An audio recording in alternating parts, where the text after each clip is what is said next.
Hey guys, what's up? This is my brand new dedicated streaming PC. If you've been around a while, you've heard that like 15 times. Because I keep making new dedicated streaming PCs. And if you're wondering where the video of me building this insanely awesome dedicated streaming PC went, well, it's gone because I lost it and it died. So I lost that entire build. All 700 gigabytes of footage related to that project is now gone. So we're going to pick up right where we left off with the fully built machine. Now, I'm going to take off this side panel real quick so you guys can actually see and not just get a whole ass reflection. And we're going to take a look inside this rig.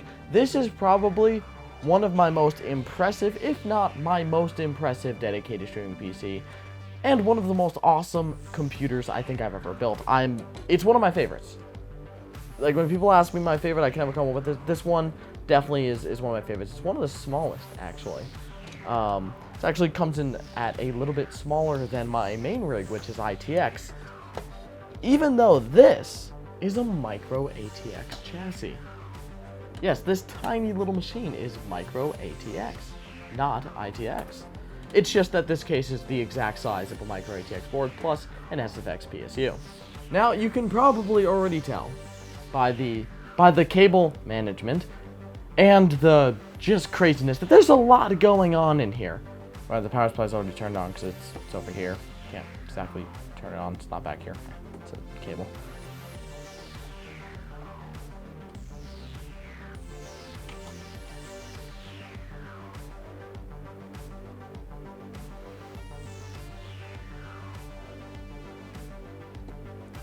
I don't know about you, but I think this thing is beautiful. Yep, and it boots, it works, just, you know, in case you couldn't tell.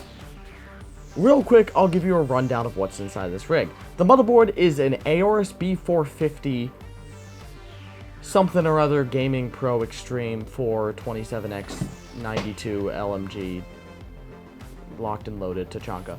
The motherboard is a B450 Aorus M. It's a simple micro ATX B450 board that has some pretty standard features and nothing really too impressive, and is the B450 chipset, so there's nothing really special about that. The CPU installed is the Ryzen 5 2700X. So I went B450 because we're using a 2700X, not 3rd gen or even 5th gen Ryzen, or the old Intel platform we used to use, the Extreme Edition 2066. So we're rocking a Ryzen 8 core, which is actually more than enough for the 1080p streaming and the 1440p capture that I can do on this rig. As for PCI Express cards, we're rocking the 1070 Katana, that is the GTX 1070 in a single slot. Actually, it turned out I could use a dual slot card here, but I think the Katana worked out pretty well. I think it looks really nice. And then for our capture cards, we have the AverMedia Live Gamer 4K, I think it's called. It's the 4K capture card that supports HDR and 1440p 144Hz, which is what I'm using it for, and that's why I have that card. And then we have the Elgato HD60 Pro. That is for capturing the camera that I am recording this on when I stream, if I want to stream from this setup, or if I want to have something going on the desk or something. It's nice to be able to switch to that cam, so that's why I have two capture cards, one for each. We are rocking a 92mm Asetek liquid cooler with an RGB plate sent to me by none other than Asetek themselves. Thank you so much for sending me that, guys. A 1TB pretty crappy inland drive that I need to switch out for something better down the line. And finally, for the power supply, we're rocking the Dagger Pro 850 watt SFX PSU from FSP. This thing is freaking awesome. 850 watts, dual 8-pin EPS CPU connectors, and enough extra power for any device, small form factor or not. And we used it in this build, which you would have heard all this in the video, but I lost it, so you get this, the After Effects, and it's in this build and hidden, but I'll probably end up taking this thing apart in a little bit to show you guys that because it's freaking awesome, maybe in a different video. But yeah, FSP sent me this to use in the build. I specifically requested the Dagger Pro. I was expecting like a 500 watt, which would have been fine in the build. They're like, sorry, we don't have any. Do you want the 850 unit? I'm like, yes. So I got this, and I'm super happy with it. It's been an awesome PSU, and well, works perfectly for this build. So thank you, FSP, for sending me this awesome unit. I have no idea why I just like did the rundown of the specs. That's not even the point of this video. Okay, enough of that. Let's get into the real purpose of today's video. We need to upgrade this machine. Yes, because it's not overpowered enough. Because in today's video, with the help of Kingston and their new Fury line of DDR4, we are going to be upgrading the memory in today's system from 32 gigabytes of DDR4 2400 megahertz to 64 gigs of RGB DDR4 3200 megahertz. Is this necessary? I don't think so. But Kingston sent me what I can only describe as a metric ass load of their new Fury DDR4, and were like, go ahead and upgrade all of your current systems. And I said, well, sure, okay, you got it. So we've got 4 sticks of 16 gigabytes of DDR4 3200 each from Kingston Fury. This is, I believe, their Renegade line, which is the top end of the Kingston Fury RGB DDR4 spectrum. And I am so excited to use this memory today. So let's go ahead and upgrade. I believe there's, yeah, you could see it in the build. There's direct access to our memory, and I think I don't even have to turn it to the side. I could actually just get in here. Now, this is the old RAM that we were using in the system. There's nothing wrong with it, and actually, I think it's really cool. If you can't tell, this is red PCB DDR4. There's really nothing else to describe it as. Well, it is wide temp, meaning it can sustain its clock speeds and, well, survive in higher/lower temperatures, you know, than normal DDR4, so it's pretty impressive. And it's the only red PCB DDR4, and I had to, and getting this was a magical adventure in itself that I will not talk about on camera. I plead the fifth. But this stuff is pretty cool. It's just super freaking slow at 2400 megahertz.